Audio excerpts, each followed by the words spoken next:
نحن الآن في أحداث حقيقة واقعة في هذه الأيام تدل من خلال الإرهاصات أنها بداية مقدمة لخروج الإمام المهدي عليه السلام وقيام الملحمة العظمى التي ستكون في الشام. من خلال صفات زمنية نتدارسها سنحاول بقدر الاستطاعة اختصار هذه الصفات، وإن قدر الله أن التقينا في مجلس غير هذا المجلس فإن شاء الله سنأخذ بالتفصيل فيها. أما الصفات فإن الرسول صلى الله عليه وسلم يذكر في حديث حذيفة بن اليمان الذي يرويه في مسند الإمام أحمد وفي الجامع الصغير، وهو أول حديث في الجامع الصغير، يقول صلى الله عليه وسلم: ستكون فيكم النبوة إلى ما شاء الله أن تكون، ثم إذا شاء الله أن يرفعها رفعها، ثم تكون فيكم خلافة راشدة، ثم إذا شاء الله أن يرفعها رفعها، ثم يكون فيكم ملك عاض، ثم إذا شاء الله أن يرفعه رفعه، ثم يكون فيكم ملك جبرية، ثم إذا شاء الله أن يرفعه رفعه، ثم تكون خلافة على منهاج النبوة. ثم سكت صلى الله عليه وسلم. هذه يقول عنها أهل العلم هي المراحل الخمس السياسية في الأمة التي ستمر فيها الأمة. أولها سيبدأ بنبوة رسولنا صلى الله عليه وسلم، وانتهت بنهاية نبوة الرسول: ولا نبي بعد رسول الله صلى الله عليه وسلم، لقوله صلى الله عليه وسلم: لا نبي بعدي. ثم المرحلة الثانية الخلافة الراشدة، وهي خلافة أبي بكر وعمر وعثمان وعلي رضي الله عنهم جميعا، وانتهت بهم. وهذه الخلافة الراشدة كانت تقوم عن طريق الشورى، يجتمعون فيتشاورون فيما بينهم فيختارون أحدهم عليهم. من بعد علي بن أبي طالب ومن بعد الحسن رضي الله عنه انتقل الحكم إلى بني أمية، فمعاوية رضي الله عنه سلم الحكم تسليما لابنه عن طريق التوريث وليس عن طريق الشوروية، فكان أول خطأ انفتح على الأمة. من هناك أصبح الحكم شوروي، أصبح الحكم توريثي. فالدولة الأموية، الدولة العباسية، الدولة العثمانية، هذه كلها قائمة بأحكام الله بشريعة الله عز وجل. الجهاد قائم، والفتح الإسلامي قائم، والأحكام الشرعية قائمة، كل أمر في الأمة قائم. اللهم ينقصها فقط قضية الشورى. كان يورث الحكم كمثل ما تورث متاعك لابنك، وهو أمر ظالم يعتبر بالطبع. طيب، ثم انتقلت بعد الدولة العثمانية إلى مرحلة أدهى وأمر، وهي مرحلة الحكم الجبري. نحن اليوم 100 سنة من بعد سقوط الدولة العثمانية دخلنا في مرحلة الحكم الجبري، وهو الحكم بالقوة والمخالفة لشرع الله عز وجل بالقوة، بالحديد والنار. وهذه مثل الأحكام القانونية التي نحكم بها اليوم، كأحكام فرنسا وبريطانيا والقانون الروسي والقانون الأمريكي وغيرها من القوانين الوضعية التي ما أنزل الله بها من سلطان، وإنما وضعت لمخالفة شرع الله وإقامة دول مهترئة مخالفة لدين الله عز وجل.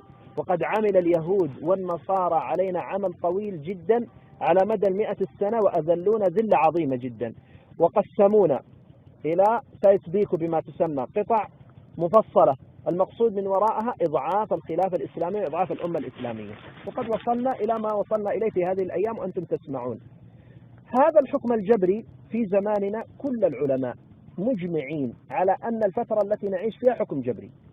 كل الجماعات ليسوا مختلفين في أنه حكم جبري، اللهم يختلفون في قضية التعامل مع الحكم الجبري. أما توصيف المرحلة الكل متفق عليه بالإجماع في كل الجماعات. أنا لي بحوثات دقيقة في هذا ومقابلة لكثير من المشايخ والعلماء وجلسات معهم، ما اختلف أحد ممن سألته، لا من جماعة، امسك من عند الزنداني من الإخوان المسلمين، امسك من السلفيين من عند الشيخ مقبل إلى أصحابه الآخرين، امسك إلى جماعة الجهاد من الشيخ أسامة إلى الآخرين، والجماعة الدعوة والتبليغ هؤلاء منهم اسألوه وغيرهم موجودين. فأنا لا أريد أن أفصل بالأسماء إلا أنهم كلهم هؤلاء يتكلمون ولهم أشرطتهم ولهم كل شيء، متفقين على أنه حكم جبري، لكن في التعامل يختلفون. فهؤلاء يرون على أن الخروج من مرحلة الحكم الجبري إلى الخلافة الراشدة عن طريق العلم الشرعي كمثل السلفيين، يقول لك اطلبوا العلم، بس اطلبوا العلم. والله قاطعتك الآن، أنت عديت اليوم الملك العاض اللي هي زي ما قلت الخلافة الدول. لا اصبر هو كتوضيح من السؤال. البعض الآن منتظر ما هو الملك العاض، أنت الآن بتقول الملك الجبري. لقيت حاجة العاض العثمانية والعباسية ماش متلوه يعني. لا تكلمت عليه. الملك العاض قلنا الدولة الأموية والعباسية والعثمانية، وقلنا حكم توريثي وليس حكم شوروي. قلت هذا الكلام. وقلنا عن الخلافة الراشدة كان حكم شوروي، والآن انتقلنا إلى الحكم الجبري. تمام. الحكم الجبري قلنا أنه أحكام مخالفة لشرع الله، يحكمون بقوانين أمريكا وأوروبا الاشتراكية الديمقراطية الرأسمالية. بهذه الأحكام نحكم اليوم، بالربا والرشوات والفساد العام. هذا الذي هو حاصل في الأمة، هذا حكم جبري يسمى حكم جبري، حكم بالقوة بالحديد والنار. قلنا أن الجماعات الإسلامية لا تختلف في توصيفها، لكن تختلف في التعامل معها. فعندي مثلا جماعة أهل السنة السلفيين يقولون حتى يذهب هذا لابد أن نعلم الناس كلهم، لابد أن يتعلم الناس. بعد كيف ستقوم الخلافة؟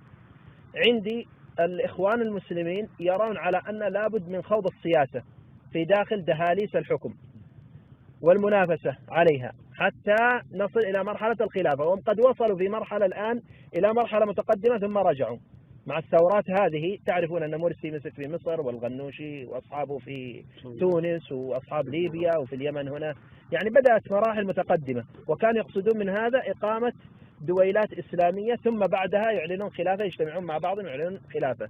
طيب، وأتى الجهاديين قالوا لن تنتهي الفتنة الذي نحن فيها إلا بالجهاد والقتال في سبيل الله. وأتى أهل الدعوة قالوا نستمر في الدعوة وجمع الناس إلى الخير إلى الخير إلى الخير حتى يأتي زمن المهدي سيأخذ 313 رجل يبايعون بين ركن المقام تقوم الخلافة. فهم يختلفون فقط في التعامل مع المرحلة، لكن لا يختلفون في توصيف المرحلة. المرحلة القادمة هي مرحلة الخلافة على منهاج النبوة. مرحلة الخلافة على منهاج النبوة. نحن حقيقة من خلال دراستي أنا أقول على أننا نحن الآن في آخر مرحلة للحكم الجبري. نحن الآن في المرحلة الانتقالية بين الحكم الجبري وبين الخلافة على منهاج